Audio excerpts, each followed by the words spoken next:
Mateo capítulo 4, desde el versículo 1 hasta el versículo 11. Leo en el nombre del Padre, del Hijo y del Espíritu Santo. Entonces Jesús fue impulsado por el Espíritu a subir al desierto para ser tentado por el diablo. Y después de haber ayunado 40 días y 40 noches, tuvo hambre. Llegando el tentador le dijo: ya que eres hijo de Dios, di que estas piedras se conviertan en panes. Pero él respondió: escrito está, no solo de pan vivirá el hombre, sino de toda palabra que sale de la boca de Dios. Entonces el diablo lo llevó hasta la santa ciudad, lo puso en pie sobre el pináculo del templo y le dice: ya que eres hijo de Dios, échate abajo, porque está escrito: a sus ángeles mandará acerca de ti, y en sus manos te llevarán para que tu pie jamás tropiece en piedra. Jesús le dijo: también está escrito: no tentarás al Señor tu Dios. Nuevamente lo lleva el diablo, esta vez a un monte muy alto, y le muestra todos los reinos del mundo y la gloria de ellos. Y le dijo: todo esto te daré si te postras y me adoras. Pero Jesús le dice: vete, Satanás, porque está escrito: al Señor tu Dios adorarás y a Él solo servirás. Entonces lo deja el diablo, y he aquí unos ángeles se acercaron y lo servían. Vamos a leer los pasajes paralelos. Vámonos a Marcos 1:12. Enseguida el Espíritu lo impulsa al desierto, y estuvo en el desierto 40 días siendo tentado por Satanás, y estaba con las fieras, y los ángeles lo servían. Ahora vamos a Lucas 4. Y Jesús, lleno del Espíritu Santo, regresó del Jordán y fue impulsado por el Espíritu al desierto, y era tentado por el diablo por 40 días, y no comió nada en aquellos días, terminados los cuales tuvo hambre. Entonces el diablo le dijo: ya que eres hijo de Dios, di a esta piedra que se convierta en pan. Jesús le respondió: está escrito, no solo de pan vivirá el hombre. Y elevándolo, le mostró en una fracción de tiempo todos los reinos de la humanidad. Y le dijo el diablo: toda esta potestad y su gloria te daré, pues a mí me ha sido entregada, y al que quiero la doy. Si te postras pues y me adoras, será toda tuya. Respondiendo Jesús le dijo: está escrito, ante el Señor tu Dios te postrarás, y a Él solo servirás. Lo llevó entonces a Jerusalén y lo puso en pie sobre el pináculo del templo, y le dijo: ya que eres hijo de Dios, échate aquí abajo, porque está escrito: a sus ángeles les dará encargo acerca de ti para que te guarden, y en las manos te llevarán para que tu pie nunca tropiece en piedra. Jesús respondió y le dijo: dicho está, no tentarás al Señor tu Dios. Y habiendo acabado toda tentación, el diablo se apartó de él hasta un tiempo oportuno. Se puede sentar. Hay unos principios inviolables en la palabra acerca de la tentación. La tentación es ineludible, no la podemos evitar. Ayunar, orar, vigilar, clamar a Dios para que no seamos tentados es orar fuera de la voluntad de Dios, porque escrito está, así escrito está. Ahora bien, si el Señor Jesús, cumpliendo toda la ley, recuerde que Él dijo al comienzo de los evangelios sinópticos: no he venido a abrogar la ley, sino a cumplirla, y en cumplimiento de la ley que Él dio al pueblo judío, Él también fue sometido a tentación, sin haber pecado. El lío, el problema de la humanidad no es enfrentar la tentación, no es ser tentado. El lío grande de la humanidad es ceder a la tentación, hacer lo que la tentación sugiere, hacer lo que la tentación trae al corazón.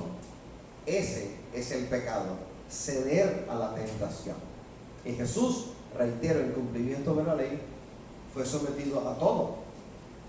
fue tentado en todas las cosas en las cuales tú y yo podemos ser tentados, mas no pecó, dándonos ejemplos de cómo hacer nosotros para que en nuestra debilidad humana, que sí somos débiles, podamos decirle no al pecado, no a la tentación.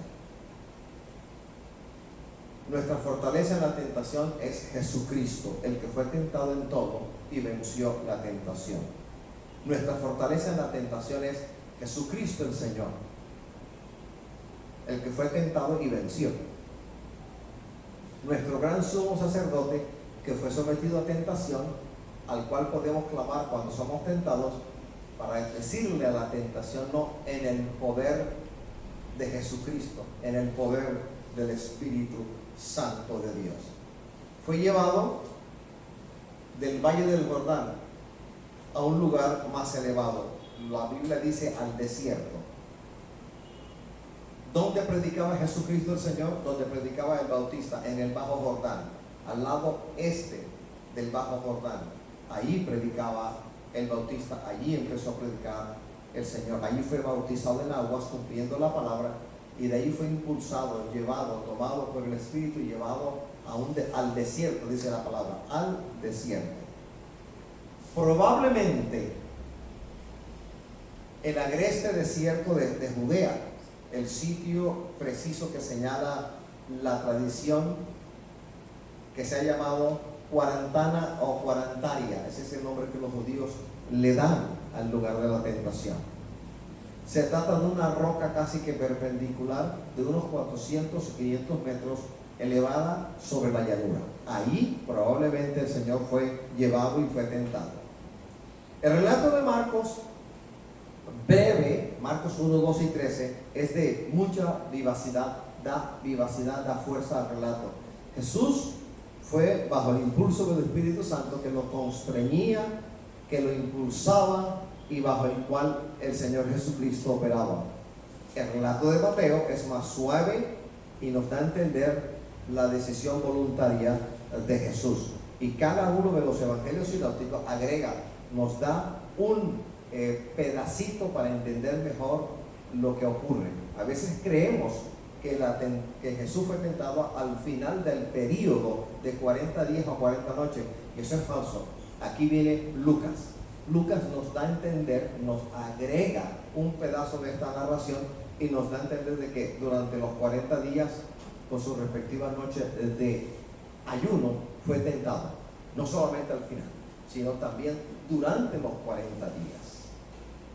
Por eso es necesario, cuando uno esté leyendo un pasaje, ya sea para provecho propio de estudiante bíblico o para predicar la palabra o para enseñarlo o compartir el mensaje, se hace necesario buscar todos los pasajes paralelos que usted pueda encontrar, porque cada pasaje le va a agregar luz y luz y luz al relato al cual nos estamos refiriendo. Pues bien, la palabra griega es peirasein, y significa sencillamente probar o poner a prueba. Y cuando se refiere a Dios en su trato con los hombres, esto significa eso y no otra cosa, poner a prueba, probar. Génesis 22:1, creo que aparece allí. Aconteció después de estas cosas que probó Dios a Abraham, y le dijo a Abraham, y él respondió, heme aquí. Ya sabemos el resto del relato de la tentación, el relato de la prueba. Sometió a Abraham a una prueba severa. Vámonos a Deuteronomio 8:2, por favor. Creo que sí aparece. Bueno, leámosla, ¿quién me lo lee? Y te acordarás de todo el camino por donde te ha traído Jehová tu Dios estos 40 años en el desierto, para afligirte, para probarte, para saber lo que había en tu corazón, si había de guardar o no sus mandamientos. ¿A dónde apunta la prueba? Lo que viene de Dios y nos prueba. ¿Qué es probado en nosotros? La fe en Jesucristo. ¿Qué es probado en nosotros? El amor por Dios. ¿Cómo tomamos la palabra amar a Dios. Y eso nos lleva a Éxodo 20 y también al Nuevo Testamento, cuando a Jesús alguien se le acercó a preguntarle, Señor, ¿cuál es el mandamiento? ¿Cuál es el gran mandamiento? ¿Cuál es el primer gran mandamiento? Y el Señor nos recuerda Éxodo 20. Amarás al Señor tu Dios con toda tu mente, con toda tu alma, con todo tu corazón. Y el segundo mandamiento es semejante a este: amarás a tu prójimo como a ti mismo. El amor por el Padre es probado. La fe en Jesucristo es probada. ¿En qué circunstancia es probada mi fe? ¿En lo bueno o en lo malo? En lo malo. ¿En qué circunstancia es probada mi fe? ¿En lo abundante o en lo escaso? En lo escaso. ¿En qué circunstancia es probada mi fe en Jesucristo? Cuando todo sale no a pedir de boca. ¿En qué circunstancia mi fe en Cristo es probada? Cuando todo sale, pido un color, pido por ejemplo verde y me sale un gris negruzco, por ejemplo. Cuando pido algo y no me sale eso que estoy pidiendo y necesitando, sino que sale algo diferente, allí es probada la fe. Porque si la fe es probada, o si la fe fuese probada solo en circunstancias buenas, agradables, halagüeñas, entonces nuestra fe no sería tal fe, no sería congruente con lo que le ocurrió a Jesucristo el Señor. El amor nuestro al Padre se mide en obediencia. Cuando obedecemos lo que la palabra nos enseña, la exhortación bíblica, cuando hacemos caso a lo que la palabra del Señor nos dice, allí estamos obedeciendo al Padre, allí estamos amando al Padre. Cuando le obedecemos, le amamos. Así que permítame ser reiterativo, repetitivo, enfático en esto. ¿Qué es probado? Se prueba la fe nuestra en Cristo. ¿Qué más es probado? El amor por nosotros, por el Padre eterno. Y no en lo bueno, sino en lo malo, en lo agrio, en lo aciago, en lo triste, en lo que sabe mal. Allí somos probados. Generalmente es muy bueno orar, y lo vamos a seguir haciendo, orar por los enfermos, orar por milagros, orar para que el Señor supla para cada necesidad del cuerpo, del alma y del espíritu. Amén. Lo vamos a seguir haciendo en toda nuestra vida hasta cuando muramos o el Señor venga por nosotros en el rapto. Sin embargo, a veces es necesario hacer un alto en el camino y ministrar al Señor. Es decir, no le pidas nada, no le ruegues nada, tan solo derrama tu alma y dale gracias por los grandes favores que ya Él ha derramado sobre tu vida. Es un tiempo en el cual la iglesia se ha abstenido de hacerlo y pide y pide y pide. Sí es necesario pedir, pero es mucho más necesario que nosotros hagamos un alto en el camino y ministremos al Señor dándole gracias. Y el Espíritu Santo, cuando la actitud nuestra es de agradecimiento, Él viene a nosotros y nos recuerda y nos trae a la memoria todo lo que necesitamos para que en ese momento el Señor sea ministrado a través de nuestra propia vida. Porque el Señor nos quiere medir de una manera diferente, no como queremos ni esperamos, sino como Él ha dicho que Él nos va a medir. Por lo menos yo hoy no voy a pedir nada, porque mi corazón está lleno de agradecimiento profundo por la gracia divina que el Señor ha derramado de nosotros sin haberlo buscado, sin haber hecho nada para merecerlo, porque no hay tal no hay para ser tentado y darnos ejemplo de cómo vencer la tentación. En la Escritura Sagrada, la mayor parte de las veces, la palabra tentar, tentación, se usa en un sentido que implica algo malo. Inducir, provocar, llevar a alguien a hacer algo. De ahí el nombre asignado a Satanás, entre otras cosas, el tentador. Sin embargo, bíblicamente hablando, yo debo entender que cuando yo esté leyendo la palabra prueba, tentación, yo debo buscar el contexto para no equivocarme y no asignarle a la palabra prueba, no asignarle a la palabra tentación un significado que en ese pasaje no tiene. Yo no puedo generalizar, tengo que particularizar. El verdadero sentido, significado de un sustantivo, de un verbo, de un adjetivo, de un adverbio, se da en el contexto en el cual se usa, no de manera general. De manera general tenemos idea, noción de que esta palabra y aquella y aquella y aquella tiene un significado, pero general, referencial, pero no contextual, en una situación particular, en un diálogo, en una escritura. Allí aparecen palabras y allí deben tener su propio significado. El contexto nos aclara, nos enseña, nos guía a el verdadero significado de esa palabra. Así que cuando lea tentación y lea prueba, fíjese bien en qué contexto, en qué pasaje está leyendo usted.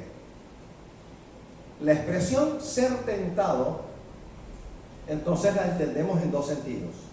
Debe entenderse en dos sentidos. Dios, por un lado, Dios probando nuestra fe y probando nuestro amor.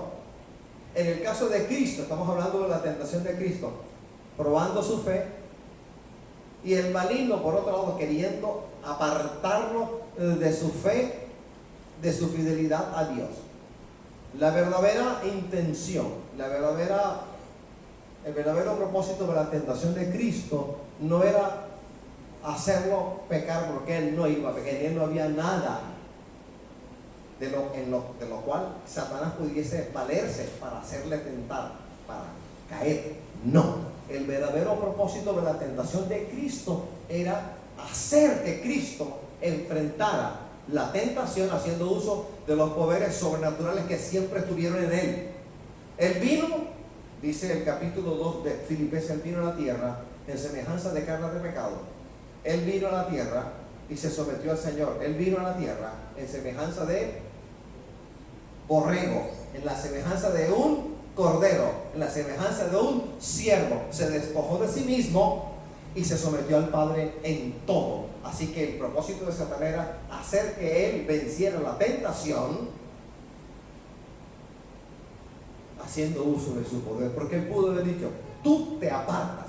Y Satanás había salido despedido de una manera bien terrible. Y Dios no había podido cumplir entonces su propósito con Cristo Jesús. Él tenía que ser sometido en todo. No tuvo el ser Dios como cosa a la cual aferrarse, sino que se despojó de sí mismo. Y ahí el verdadero significado de la tentación. Pero para ti y para mí hay una pequeña diferencia. Hagamos la diferencia entonces, aclaremos.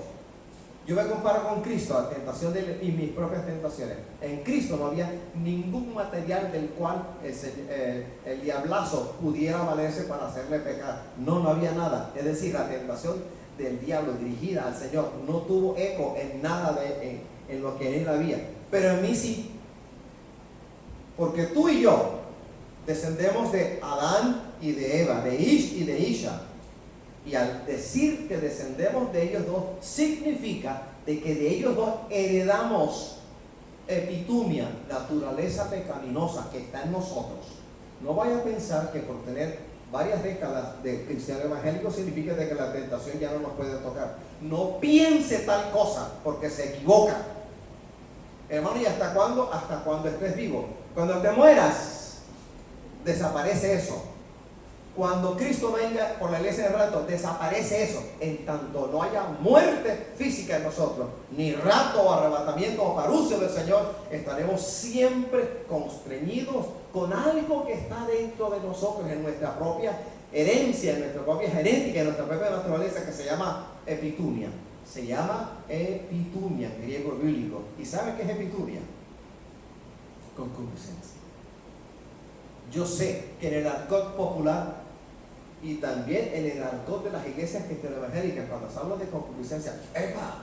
¡Uy! Hay poder en la sangre de Cristo. Y se piensa en sexo, en inmoralidad sexual, pero técnicamente hablando, bíblicamente hablando, no es así. Entonces, hermano, ¿qué es epitumia? Cualquier deseo, oiga bien, cualquier deseo absolutamente contrario a la voluntad de Dios.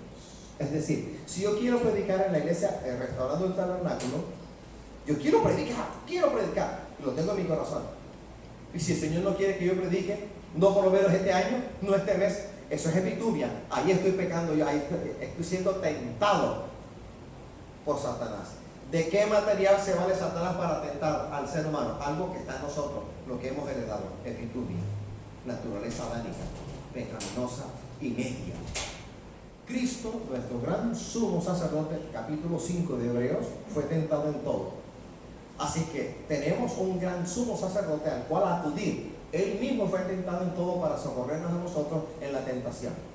Entonces, podemos nosotros, ustedes y yo, podemos decir, podemos argumentar que por ser débiles, humanamente hablando, entonces se justifica que pequemos.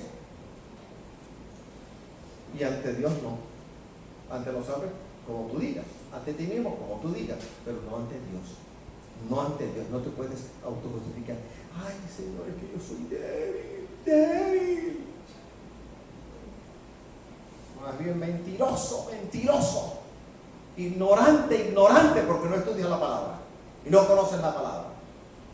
Si el Señor me manda a mí a no ceder a la tentación, pero no me diera su Espíritu Santo, entonces yo diría, Señor, pero me mandas a hacer algo que para la cual estoy imposibilitado, pero he aquí que nosotros tenemos al Espíritu Santo.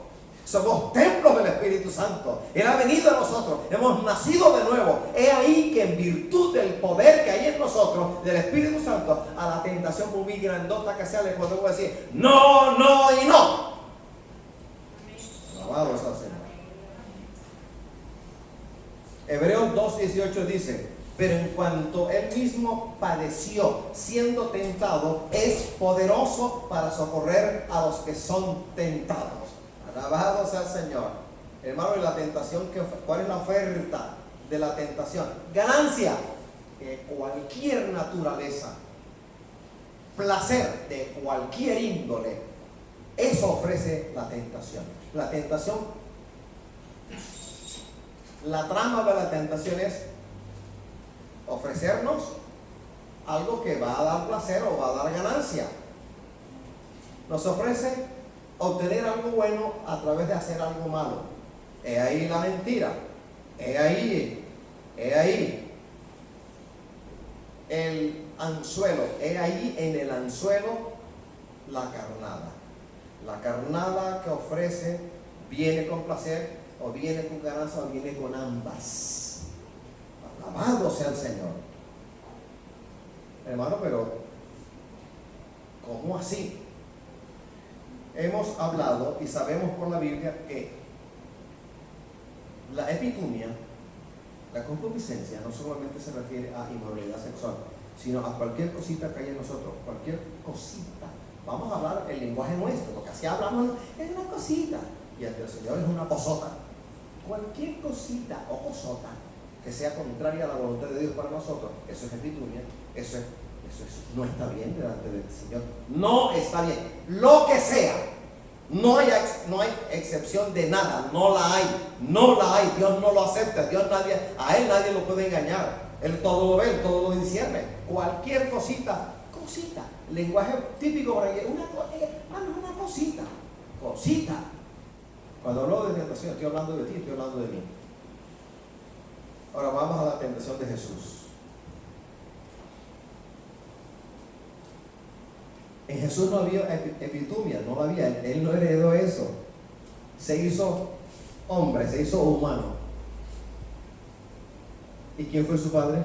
¿Quién era su padre? Si fue concebido en el vientre de María por obra y gracia del Espíritu Santo. Pero fue tentado. La tentación de Jesús abarca dos etapas. La primera etapa, Lucas nos lo enseña. Duró 40 días con sus respectivas noches. Ayuno. En el poder del Espíritu, después de haber sido bautizado en el bajo Jordán por el Bautista. Allí fue tentado. Por supuesto que fue tentado. La tentación no vino después. La segunda etapa ocurre cuando terminaron los 40 días de ayuno. Allí viene la tentación. Es cuando él tiene hambre. Es cuando aparece el hambre. Durante los 40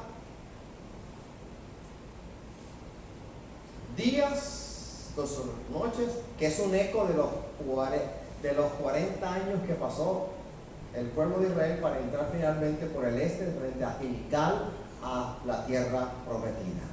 Es un eco, un recordatorio eso, durante los 40 días, con sus noches respectivas, estaba en el poder del Espíritu. Sí fue tentado. Cuando terminaron el periodo de ayuno, de 40 días, vino el hambre, normal, la parte física, vino el hambre y siguió la tentación. Vamos a mirar la primera etapa. Lucas 4:2 dice, y no comió nada en aquellos días pasados los cuales tuvo hambre. Sustentado en el poder del Espíritu durante el ayuno, termina el ayuno, vino el hambre. Significa que durante esos 40 días la sensación de hambre no estaba presente. No estaba presente. Entonces, aparentemente esto también ocurrió a Moisés. Éxodo 34:28. Creo que está allí. Él estuvo allí con Jehová 40 días y 40 noches. No comió pan, ni bebió agua, y escribió en tablas las palabras del pacto, los 10 mandamientos.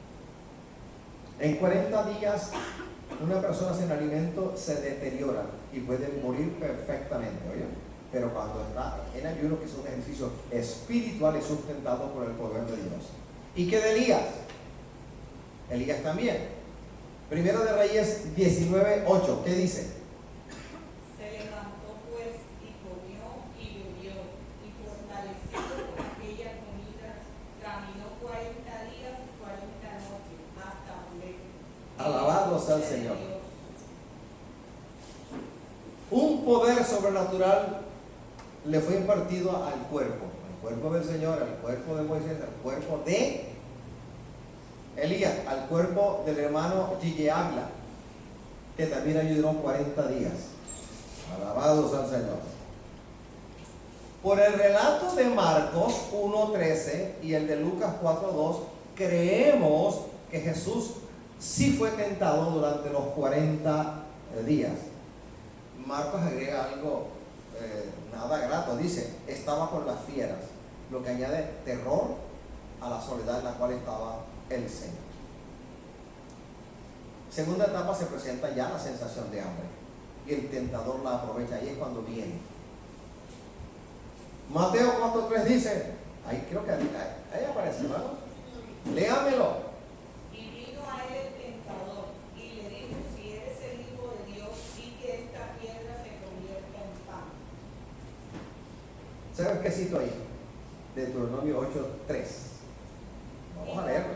Y te afligió y te hizo tener hambre y te sustentó con maná, comida que no conocías tú, ni tus padres la habían conocido, para hacerte saber que no solo de pan vivirá el hombre, mas de todo lo que sale de la boca de Jehová vivirá el hombre. Entonces, alguien me va a decir a mí, fuera y dentro de la iglesia, que Satanás y los demonios no conocen la palabra, porque la aplicó. La aplicó. Allá hay una lección. Jesús respondió por la palabra. Un ejemplo para ti y para mí. ¿Qué posición ocupa la palabra en mi vida devocional, en mi relación personal con el Señor? Ya no como congregación, sino individualmente. ¿Qué lugar ocupa la Sagrada Escritura en mí? Esa es la pregunta que le hago a usted. Mateo 4, versículos 5 y 6. Entonces el diablo le llevó a la santa ciudad y le puso sobre el pináculo del templo y le dijo, si eres el Hijo de Dios, échate abajo, porque escrito está, a sus ángeles mandará cerca de ti y en sus manos te sostendrán, para que no tropieces con tu pie en piedra. Citó Deuteronomio 6:16. Y me va a decir usted que los demonios no conocen la palabra. ¿Aparece ahí la cita? Deuteronomio 6:16, ¿qué dice? No tentaréis a Jehová vuestro Dios, como lo tentéis en Masá.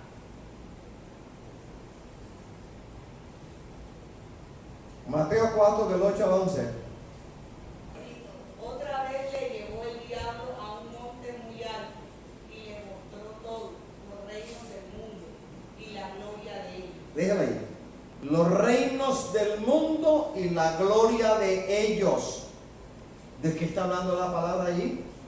Ahí hay profundidad bíblica, porque está hablando de la mayordomía que recibió de parte de Dios Adán, y que perdió cuando pecó, cuando Satanás le hizo pecar y cayó ipso facto la mayordomía entregada por el Señor a ese hombre que él creó, y pasó legalmente al que le venció. El que peca es vencido por aquel que le hace pecar y queda como esclavo y no puede heredar. Así que ahí Satanás está hablando, nos está recordando por la palabra que él heredó, que él obtuvo algo porque hizo que Adán pecara. Pero fíjate que la palabra habla de Adán allí, sabiendo nosotros que el proceso fue Eva, la parte débil a la cual fue, y ella. Esa comunicación fue fluida, no fue un solo día. Yo personalmente no creo que el relato de la tentación en el huerto de la delicia o Edén ocurrió una sola vez, sino que eso tuvo que haber ocurrido una y otra, el agua golpeando y golpeando a la roca a ver si la roca caía. Hermano, ¿usted por qué piensa que eso es así? Yo creo que fue así por mi propia naturaleza. Porque uno nunca peca de un día para otro, ninguno peca de un día para otro. Nadie jamás ha pecado de un día para otro. No, no y no. Es un proceso lento en el cual poco a poco el hombre o la mujer toma la decisión de dejarse exponer por aquello que le está tentando hasta cuando cae. Nunca nadie peca de un momento para otro. Eso es un proceso de debilitamiento lento, poco a poco. Es el que peca. Inicialmente fue tentado, pero antes de la tentación tomó la decisión. Es decir, depende de ti, depende de mí, no depende del Señor. El Señor lo que iba a hacer ya lo hizo. Él obtuvo la victoria, fue tentado, pero venció por la palabra, enseñándonos a nosotros que yo debo leer la palabra. La palabra debe ser parte integral de mi vida. Un cristiano que no lea la palabra ni crea en ella, alabados al Señor, eso no está en el orden de Dios, no lo está. El Señor, contésteme, ¿cómo venció el Señor la tentación? ¿Cómo la venció? Pero mientras estuvo sujeto a todo lo que el Padre hacía, Él vino a estar sujeto al Padre. ¿Cómo venció la tentación? Por el poder de la Sagrada Escritura. Y tú y yo vamos a desconocer el poder de la Sagrada Escritura, ¿no, Señor? El objeto de la tentación, ahí está. Y el hombre empieza a jugar. Uno de los mandamientos que por la palabra del Espíritu Santo nos da es no jugar con la tentación. El que juega con ella termina chamuscado, quemado. No juegues con la tentación. Dale un puntapié, échala fuera por cuidado, que te sienta. Hermano, ¿puedo tomar un purgante para que la epitumia salga de mí? No. Hermano, una operación a corazón abierto la arranco. No. La heredaste. Capítulo 7 del libro de Romanos es un retrato bueno de Pablo y de cada uno de nosotros. Por naturaleza que somos nosotros adánicos. En pocas palabras, todo nuestro cuerpo está vendido al pecado. Vendido al pecado. En nosotros hay una naturaleza, hay una ley que Pablo llama la ley de mis miembros. Mala y media. Alabados al Señor. Otro ejemplo que me han traído a la memoria. Si hay un hermano casado soltero en la iglesia con un carro y una hermana casada soltera de la misma iglesia, el hermano la quiere llevar, hermana, siéntese atrás, no se siente al lado del hermano. No lo haga. Hermano, ¿y por qué? La conciencia del hermano está limpia ante el Señor. Y la conciencia de ella está limpia delante del Señor. Y queda la conciencia de los débiles en la fe, por los cuales también murió Cristo, de los cuales habla el último capítulo del libro de Romanos. Débiles en la fe. Y ahí hacen tropezar a alguien débil en la fe, por el cual también Cristo derramó sangre inocente en la cruz del Calvario. Ahí no somos perfeccionados en el amor. Allá actuamos arrogantemente. Hermano, mi conciencia está limpia. Y la del hermanito por el cual también murió Cristo. Allá ahí no hay amor tuyo. No hay amor. Por eso nos tenemos que guardar. ¿Cómo amamos nosotros a las mujeres que no son cristianas? regañándolas cuando hay que regañarlas, consolarlas cuando se necesite la consolación, edificándolas cuando haya necesidad de edificación. Así se les ama a ellas. Alabados al Señor. Y a las mujeres de la iglesia mayores que uno, las hermanas mayores, la mamá, y las de nuestra edad, la hermana contemporánea, y las menores que nosotros, hijas. Así es como tenemos que mirar, según la palabra, a cada una de las hermanas de la iglesia. Amén o amén. Amén. Alabados al Señor. Peirazo, probar o poner a prueba. Peirasmos es el sustantivo correspondiente, la tentación. Vámonos a Hebreos 2:18. ¿Qué dice? Pues en cuanto él mismo padeció siendo tentado, es poderoso para socorrer a los que son tentados. Así que el débil, el que ay hermano, yo me estoy muriendo, peor que yuca sobre mantequilla caliente. Arrepiéntese, hermano. El Señor fue tentado para socorrer a todos los que somos tentados. Hebreos 4:15, ¿qué nos enseña? ¿Qué nos recuerda?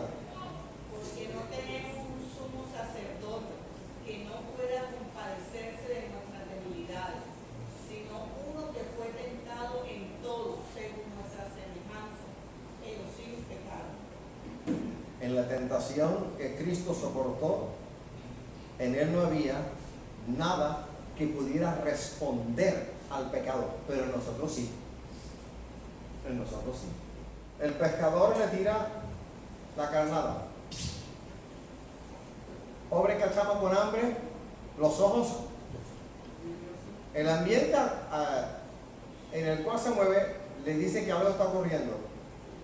Ve la carnada y como tiene tanta hambre, no ve que dentro de la carnada o detrás de la carnada está el anzuelo, el gancho.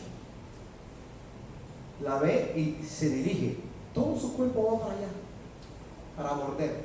Entonces, la que muerde termina asada, frita o guisadita en la cocina de alguna casa en Pueblo Viejo, Tasajera o Ciénaga. Pero otras no se acercan y se van. Quizá porque en la ocasión anterior casi la sacan del agua o por alguna otra razón.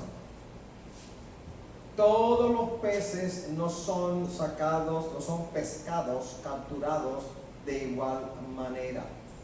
En fin, el tentador, que es un pescador aguisado, sazonado, experimentado, sabe en qué época del año puede ir a pescar, o en el río, o en el mar, o en la laguna, o en la ciénaga, y sabe qué tipo de carnada le va a ofrecer a cada uno. Hay hombres que no son tentados en el dinero y han sido, y algunos en su vida ellos fueron cajeros de banco, y por sus manos pasaron tantos millones de pesos. Nunca fueron tentados para hacer un torcido allí. Pero hay otros que nunca han tocado un billete de 10,000 y la avaricia está en el corazón. ¿Y qué del caso del hombre? Santiago 1:13, ¿aparece allí o no aparece allí, hermano? Léamelo. Cuando alguno es tentado, no diga que es tentado de parte de Dios, porque Dios no puede ser tentado por el mal, ni él tienta a nadie. Santiago 1:13 me enseña dos cosas. Primero, Dios no puede ser tentado por el mal. En Él no hay mal, Él es el bien. Y dos, Él no tienta a nadie. Él prueba que es diferente. Prueba la fe, prueba el amor. ¿Qué dice Santiago 1:14? Creo que también aparece ahí. Sino que cada uno es tentado cuando de su propia concupiscencia es atraído y seducido. Allí en el texto en griego bíblico, la palabra es en varios manuscritos, en varias Biblias interlineares, inglés, griego, español, aparece la palabra epitumia. Epitumia. Y epitumia es eso, cualquier deseo contrario a la voluntad de Dios. A veces la epitumia es estrato 16, refinada, adornada, gótica, del siglo XVIII, adornada, de buenos modales. A veces es estrato sub-20, grosera, abierta, vulgar.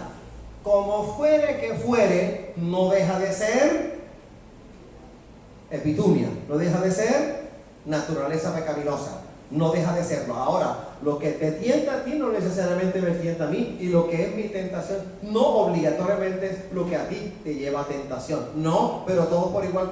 El factor común, el común denominador se llama epitumia. Alabados al Señor. La Biblia me advierte, mire que el que sea fuerte no caiga. Que el que sea fuerte no caiga. No, yo me las sé todas, hermano. Tanto tiempo en la vida, yo me las sé todas. ¿Qué te vas a saber tú todas ni que nada? El que todo se lo sabe se llama Jesucristo el Señor, que fue tentado. Y Él nos advierte por la palabra que cuando la tentación llegue, nos encuentre en fortaleza. El lío no es que llegue la tentación, que va a llegar, sino ¿cómo te encuentra? ¿Cómo te encuentra? ¿Cómo te encuentra?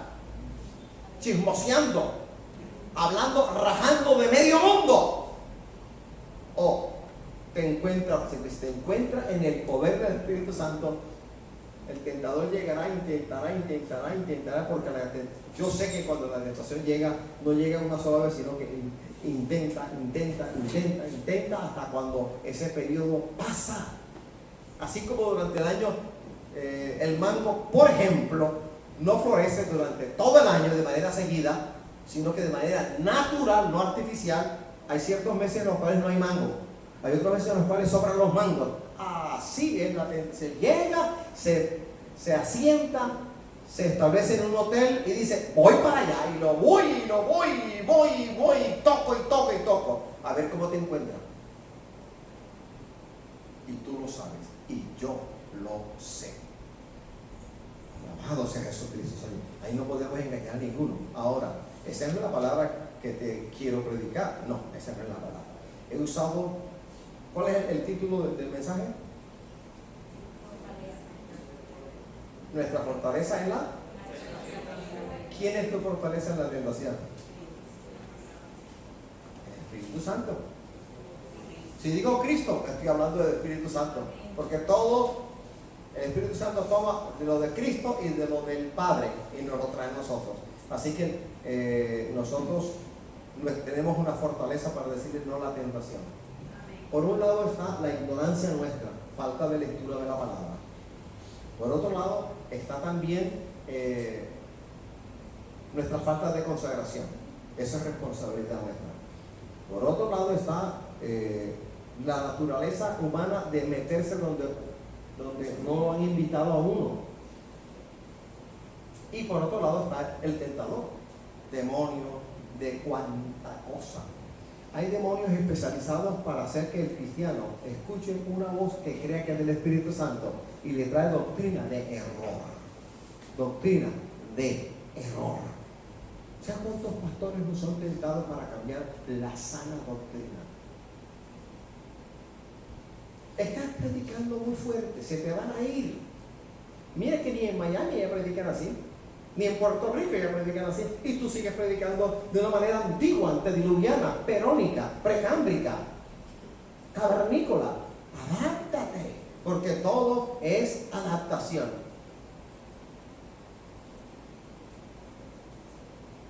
No hables de arrepentimiento, porque se resienten. Y la palabra lo que dice es que el bautista empezó predicando arrepentidos, porque el reino de los cielos se ha acercado. Y había un Herodes que tenía sexo con la esposa de su propio hermano que estaba en Perea, al otro lado de Jordán, hacia arriba, al este. Y el Señor a través del bautista le dijo, se lo enrostró: no te es lícito estar con la esposa de tu hermano, se lo dijo. Y este Herodes temía al bautista, lo temía. Así empezó el bautista arrepentido. Cuando Jesús supo que el bautista estaba encarcelado, supo que era necesario empezar su año de popularidad. ¿Y cómo empezó? Igualito, arrepentidos, porque el reino de los cielos se ha acercado. ¿Y en Barranquilla qué están predicando? ¿Qué están predicando en Barranquilla? Les pregunto a ustedes, ¿qué predican en Barranquilla? La gracia. Para ellos la gracia es permiso para hacer todo lo malo, porque como la salvación no se pierde, entonces me es válido hacer lo uno y hacer lo otro, porque la salvación no se pierde. Y el Señor gritándome por la palabra, el alma que pecare, esa morirá. Y por otro lado el Señor recordándome, mira lo que Satanás, ¿quién era Satanás? ¿Quién era Satanás? No se paseaba delante de mí en el santo monte. No se paseaba entre los carbones encendidos en mi presencia. Y se ha convertido en el enemigo de vuestra alma. Queriéndome decir el Señor, dones, presentes, ese sí que los tenía. Y se convirtió en lo que se convirtió. Y yo que no lo soy, soy un humano hecho del polvo de la tierra, no voy a procurar a toda costa estar pegado al Señor. Yo sé que mientras yo no ceda a la tentación, estaré en victoria. La tentación que venga de donde ha venido, que viene de todas las formas, se presente de cualquier manera, tenemos que decirle no en el nombre del Señor. Hermano, pero soy débil. Excusa barata, inaceptable por el poder del Espíritu Santo, porque Él te ha dado al Espíritu Santo para que en su poder le digas que no. Romanos 8:31 que dice, ¿qué pues diremos a esto? Si Dios es por nosotros, ¿quién contra nosotros? Al que no escatimó a su propio Hijo, sino que lo entregó por todos nosotros, ¿acaso no nos dará juntamente con Él todas las cosas? Ahí está, todas las cosas. En la época de la tentación, no, no y no. Al niño, al adolescente, al adulto que juega frecuentemente con fuego, mucho fuego, ¿qué le pasa? Dígamelo. O por lo menos que viene chamuscado. ¿Yo qué hago jugando con la tentación? Me va a debilitar. Yo la rechazo. Una regla de la tentación es ineludible, sí va a llegar, pero que cuando llegue me encuentre fortalecido en el Señor. Otra regla de la tentación, bíblicamente hablando, es me va a ofrecer placer de cualquier índole o ganancia de cualquier naturaleza. Es decir, me ofrece algo bueno a través de algo malo. La tentación que te tienta a ti no es que necesariamente me tienta a mí, ella se adecua como la ropa. Así como la ropa que yo uso se adecua a las medidas de mi cuerpo, la tentación se adecua a las medidas de mi debilidad humana. Un principio de la tentación o acerca de ella es, cuando llegue, no juegue con ella, rechácela firmemente, sépase de dónde viene y con qué propósito, arrastrarte, hacerte pecar, tumbarte. Y para cada tentación tiene que haber una fortaleza específica. Cuando los hermanos que tienen vehículos y el carro está molestando mucho, lo llevan al mecánico, al buen mecánico, al mecánico recomendado, el mecánico no aplica la misma solución a todos los problemas del carro, no señor. No, a cada problema una solución. El médico, el buen médico que recibe a un paciente, a todos no le va a dar, tómate una aspirina, a todo el mundo, me van a operar, tómate una aspirina, tengo dolor, tómate una aspirina, me duele el codo, tómate una aspirina. Tengo diarrea, tómate una aspirina. Todo problema tiene una solución. Y a cada tentación hay una resistencia. José, en casa de Potifar, era un mayordomo bueno. Y la esposa, la mujer de Potifar, la gata egipcia mayor, no le echó el ojo. Y quiso, y por último día, este es el día. Lo llamó y se desnudó. Sabía que estaba impuro y sin naturalibus en su habitación. Y agarró a José se soltó lo que tenía, patitas, ¿para qué te tengo? Allá va José. Lo acusaron, lo metieron en la cárcel, que no le hicieron, pero el Señor estaba con él porque él había temor de Jehová antes que un placer sexual. Él tenía la decisión tomada ya en lo profundo de su ser de servir a Jehová. La resistencia de José fue salir corriendo. Él no se quedó. Mujer, detente, haz un alto en el camino. Tengo un mensaje de Jehová. Soy mensajero de Jehová. Yo sueños de Jehová. Jehová me ha puesto aquí. No hay nada de eso. Corra, hermano, corra. ¿Y quién le da esta tentación? Esta tentación es más sutil, pero es terrible. Cuando sabe que usted ha permanecido de una sola pieza en Barranquilla y sus alrededores predicando la palabra y no ha cambiado el mensaje, no ha echado agua a la leche ordeñada para que crezca en volumen. Algunos llegan, siervo del Señor, ¿qué mensajes? ¿Y cuál es esa tentación?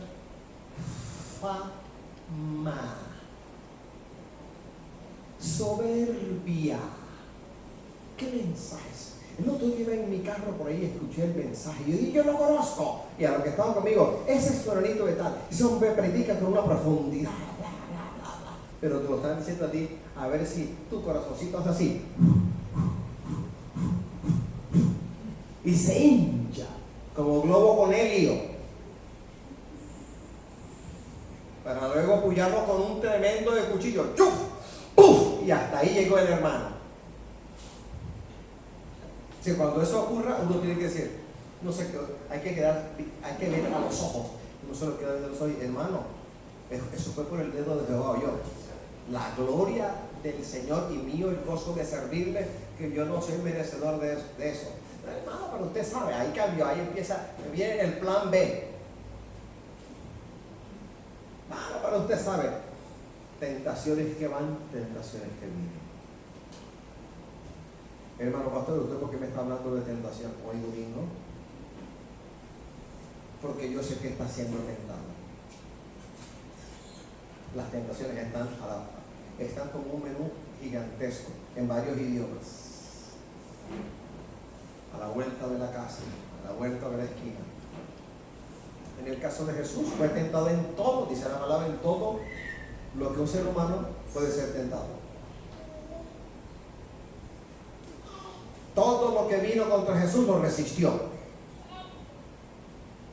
Tenía un propósito en mente: redimir la humanidad. Jesús era mayor que toda la tentación. Ahora, ¿qué propósito tenemos nosotros en esta vida?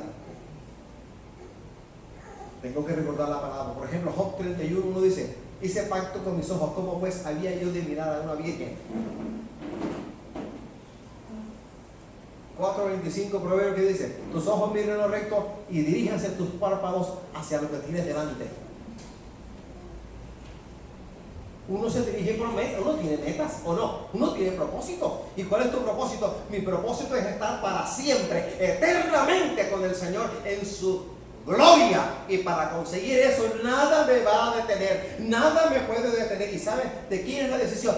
¡Mía! Porque el Señor la suya ya la tomó y lo que tenía que hacer lo hizo. Entonces, cuando venga la tentación, considere: lo uno es momentáneo y lo otro. Ahora, después del dulce del placer sexual, ¿qué viene? El amargo de saber que tu alma se manchó y de que Satanás tiene la mano legal sobre ti y podría hacer más de 4 cosas.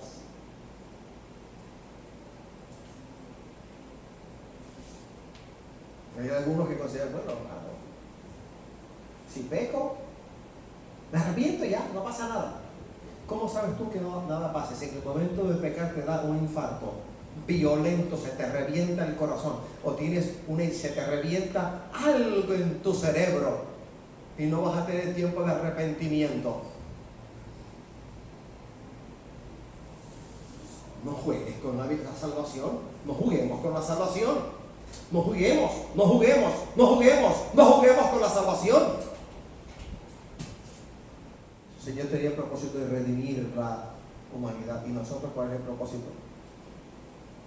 Sobrenaturalmente pudo haberse librado de la tentación a Jesús, pero no hizo uso de su poder sobrenatural para hacerlo, sino que dijo: escrito está, escrito también está. Y nosotros tenemos que imitar ese ejemplo. Su misión, la de Cristo, no era obligar, compulsar, constreñir a la obediencia, no, sino cambiar los corazones de los hombres. Jesús se sometió al Padre en todo hasta la muerte de cruz. Fue obediente. No tuvo el ser igual a Dios como cosa a que aferrarse, sino que se despojó de sí mismo y se sometió hasta lo último, hasta morir en el Calvario. En pocas palabras, ¿qué quería Satanás? Que Jesús se enfrentara la tentación con sus propios medios, y no lo hizo. Si Jesús no lo hizo, sino que se apoyó en el Señor, yo debo estar apoyado en el Señor para todo. No te confíes. Esto no es Colpensiones, Porvenir u otro fondo de pensiones. Coticé 1000 semanas, no las pierdo, no las pierdes. Bueno, yo tengo 3 décadas en el Evangelio. a esos son los que más persigue Satanás. El hecho de tener tanto tiempo en el Evangelio no significa nada, hombre. Nada. Porque para ti y para mí es absolutamente necesario que el Espíritu Santo nos guíe para cumplir la voluntad del Padre. Lean Romanos 8:14. ¿Aparece o no aparece allí? Romanos 8:14. Alguien que la lea, por favor. Lea esa escritura. Porque todos los que son guiados por el Espíritu de Dios, estos son hijos de Dios. No confíe en usted mismo. Yo no confío en mí mismo, no, Señor. Ay, hermano, ¿cómo así? Que yo confío en todo lo que el Señor me ha guiado, en todo lo que me ha enseñado. En eso sí, en lo otro no. Nos quieren hacer desobedecer al Padre Eterno. Es decir, el problema nuestro es hacer uso de medios impropios para obtener lo que necesitamos. Esto es una verdad para la mayoría de la humanidad. La palabra hizo oír a Satanás, lo hizo huir. Y el sistema inmunológico del hombre está bastante débil. ¿Qué ocurre? Dígame, ¿qué ocurre? ¿Qué ocurre? Si no se muere por la misericordia del Señor, pero lo encuentra débil, debilitado. Y cuando la tentación llega al cristiano evangélico, a la cristiana evangélica, y la encuentra o lo encuentra débil, pensando no sé en qué cosa, ¿qué cree usted que ocurre? Lo mismo que con el virus. Una vez el Espíritu Santo le habló a la pastora de ustedes, que pronto estará por acá, le habló de estas cosas. Le decía, hay virus fuertes y hay otros que no son tan fuertes. Hay virus de avanzada. Ellos entran al cuerpo y lo debilitan y preparan el camino para que otros virus no tan fuertes puedan entrar. Y el estado de ese ser humano es paupérrimo. ¿De qué le estaba hablando el Señor a la hermana Josefina? Le estaba hablando de cosas que el ser humano, el cristiano, hace, que cree que no está, que está bien y que está peor de lo que se piensa. El resentimiento. El Señor le decía a Josefina, el resentimiento es ese virus de avanzada. Él llega y tiene la capacidad de debilitar al hombre. Y vienen detrás de él, porque nunca anda solo. Vienen otras cosas. Y entran porque este pionero le abrió la puerta. O sea, cuando yo dejo que el resentimiento, raíz de amargura, como quiera denominarlo, haga bella en mi corazón, estoy a puertas de recibir algo que yo no preparé, que no pensé. Tenga cuidado con el resentimiento. Tenga cuidado con los virus de avanzada. Hay otro virus de avanzada, se llama murmuración. La murmuración es sinónimo de chisme. No. Un ejemplo bíblico. Mara o María y Aarón murmuraron contra su hermano Moisés. ¿Y cuál fue la murmuración? Que Moisés, siendo hebreo, se metió con una mujer que no era hebrea, ¿cierto? ¿Y qué ocurrió? ¿Qué aconteció? El Señor se airó y llamó a Aarón y le habló así. Le faltó fue arrancarle el cocote a Aarón y a Mara, a la amarga o a María, lepra. Fue inmunda y tuvo que ser sacada del campamento. La murmuración, es decir, en la murmuración se dice una verdad, pero con un espíritu torcido como el de la circunvalada. Bien torcido. Se comenta un hecho real, pero con el deseo, con el veneno de la víbora de Russell, allá en Asia, o de la mamba africana o de la mamba verde, allá en África, o de la coral, de aquí, de estos medios. El chisme sí es invento total y absoluto. Entonces, en la murmuración, el Señor me enseñó que la murmuración y el chisme son peores que la brujería. Yo me encargo de la brujería, yo me encargo de la hechicería. Y el chisme y la murmuración, ¿de dónde viene? De la boca de los santos. ¿Qué es lo que contamina al hombre? Que de pronto se me olvidó lavarme las manos y por tener tanto filos intensos llegué ni lavé las manos, nada, sino que ñau, ñau, ñau, ñau, ñau, ñau. Eso me contamina. Y el Señor dijo, lo que contamina al hombre es lo que sale de aquí, de lo que uno llama corazón. Póngase aquí.